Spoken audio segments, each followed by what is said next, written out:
National Security Minister Dr. Bernard Nottage, who has responsibility for broadcasting, met with staff of the Broadcasting Corporation today. He announced that a new board will be named next month, and together with staff, input will determine the way forward for the BCB. Here's that report. I see myself as an advocate for the Broadcasting Corporation of the Bahamas. I am not the enemy. It's an institution that has recorded the history of the Bahamas since 1936 and has exposed the world to the Bahamas and its people.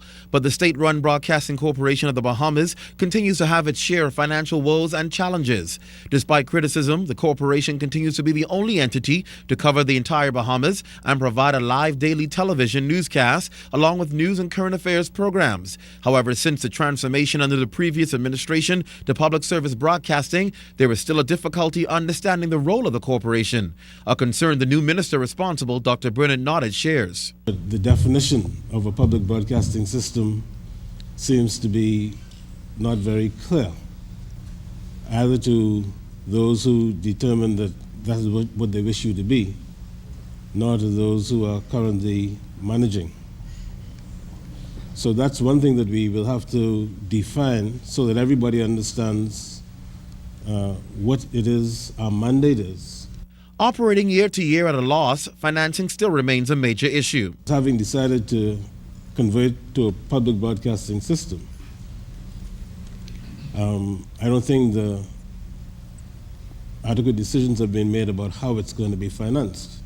Since the F&M's 2010 downsizing exercise, the corporation has experienced staffing issues, and it said this has resulted in the inability of the corporation to operate effectively. The downsizing has perhaps resulted in understaffing, and that may compromise your ability to carry out the function which you have been assigned.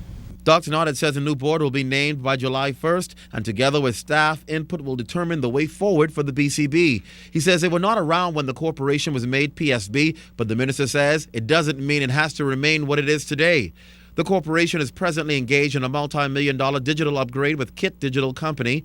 The high-definition broadcast will bring ZNS online with others and ahead of some. The government wants ZNS to be able to effectively compete with the competition. In terms of the playing field, we're going to try and even the playing field so everybody has the same conditions in which to produce their product. And hopefully you would be able to compete. You certainly have the people with the most experience, people with perhaps the most skills, and so there's no reason why you should be compared unfavorably with any of the other broadcasting entities. This is the third time the minister has responsibility for the Broadcasting Corporation, but he says he wants to ensure this time there is real change here at the corporation. He wants to see an improved, top-notch Bahamian product. He feels the talent is definitely here to achieve that goal. Clint Watson, ZNS News.